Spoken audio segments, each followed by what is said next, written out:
அட்டகாசமான அரசியல்வாதியாக அதிரடி பயிற்சி பட்டறை பியூர் பாலிடிக்ஸ்.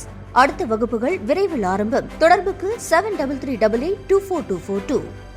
உயிருடன் இருக்கும் நன்கொடையாளர்களிடமிருந்து உறுப்பு மாற்று அறுவை சிகிச்சை மேற்கொள்வதில் உலக அளவில் இந்தியா முதலிடத்தை தக்க வைத்துள்ளது.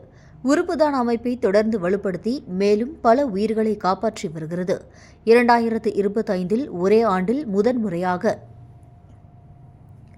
20,138 உறுப்பு மாற்று அறுவை சிகிச்சைகள் மேற்கொள்ளப்பட்டு 20,000 என்ற முக்கிய மைல்கல்லை இந்தியா கடந்துள்ளது. இது 2024 ஒப்பிடுகையில் 6.5% வளர்ச்சியாகும்.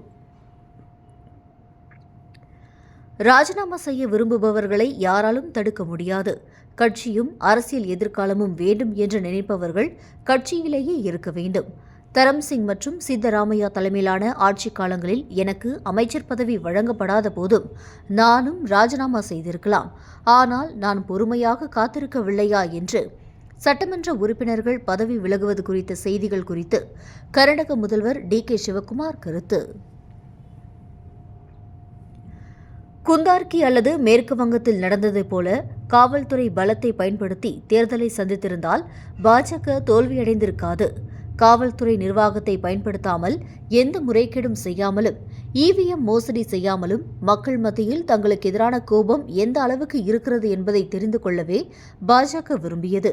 இது தோல்வியல்ல. எந்தவித முறைகேடும் இல்லாமல் மக்கள் தங்களுக்கு எவ்வளவு வாக்களிக்கிறார்கள் என்பதை அவர்கள் அறிந்து கொண்டுள்ளனர் என்று 3 மாநில இடைத்தேர்தல் முடிவு குறித்து சமாஜ்வாதி கட்சி தலைவர் அகிலேஷ் யாதவ் கருத்து. வலிமையான மற்றும் பாதுகாப்பான இந்தியா என்ற நோக்கத்துடன் செயல்பட்டு வரும் மோடி அரசு வெளிநாடுகளில் தலைமறைவாக இருந்த குற்றவாளிகளை நாடு திரும்பச் செய்துள்ளது. எந்த நாட்டிற்கு தப்பிச் சென்றிருந்தாலும் தேசிய பாதுகாப்பில் இந்தியா பின்பற்றும் புதிய அணுகுமுறையின் மூலம் 2019 முதல் இதுவரை 274 குற்றவாளிகள் இந்தியாவுக்கு மீண்டும் அழைத்து வரப்பட்டுள்ளனர்.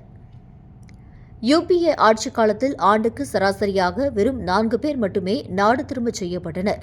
உள்துறை அமைச்சர் அமித் ஷா. நான் ஒரு அரசியல்வாதியை மதிப்பிடும்போது முதலில் கவனிப்பது அவரின் கொள்கை நிலைத்தன்மையைத்தான். குறிப்பிட்ட சில கருத்துகளில் நம்பிக்கை வைத்து அதையே தொடர்ந்து கடைபிடிக்கிறாரா அல்லது ஒரு நாள் ஒரு கருத்தையும் மறுநாள் வேறொரு கருத்தையும் அதற்கு பிறகு முற்றிலும் மாறுபட்ட கருத்தையும் கூறுகிறாரா என்பதைத்தான் பார்க்கிறேன். மதிமுக பொதுச் செயலாளர் வைகோ நம் நாட்டின் மிகவும் கொள்கை நிலைத்தன்மையுடன் செயல்பட்ட நாடாளுமன்ற உறுப்பினர்களில் ஒருவராக இருந்து வருகிறார் என்று வைகோ அவர்கள் எழுதிய புத்தக வெளியீட்டு விழாவில் காங்கிரஸ் MP ராகுல் காந்தி புகழாரம்.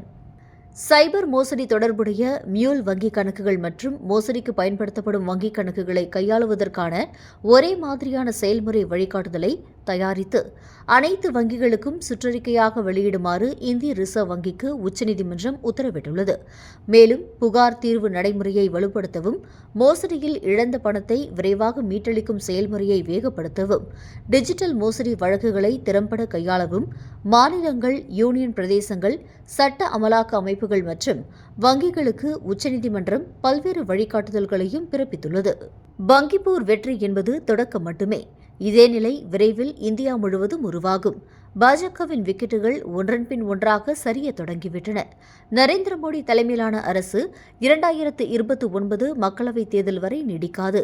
பிரசாந்த் கிஷோரின் பாங்கிப்பூர் இடைத்தேர்தல் வெற்றியை குறித்து திரிணாமுல் காங்கிரஸ் MP கல்யாண் பானர்ஜி கருத்து. ராஜ்யசபாவில் உறுப்பினர்களின் துணை கேள்விகளுக்கு பதிலளித்த மத்திய நிதியமைச்சர் நிர்மலா சீதாராமன் பருப்பு வகைகள், எண்ணெய் வித்துகள் மற்றும் பயிர் பன்முகப்படுத்தலுக்கு அரசு ஆதரவு வழங்கி வருவதாகவும் நேரடி நிதி பரிமாற்றம் மூலம் விவசாயிகளுக்கு ஆண்டுதோறும் 6,000 நிதியுதவி வழங்கப்படுவதாகவும் கூறினார். மேலும் கிசான் கிரெடிட் கார்டு திட்டம் கால்நடை வளர்ப்பு மற்றும் மீன்வளத்துறைகளுக்கும் விரிவுபடுத்தப்பட்டுள்ளதாகவும் சூரிய சக்தி மோட்டார் பம்புகள் மூலம் விவசாயிகள் மின்சார செலவை குறைத்துக் கொள்ள உதவியதாக உள்ளதாகவும் அவர் தெரிவித்தார்.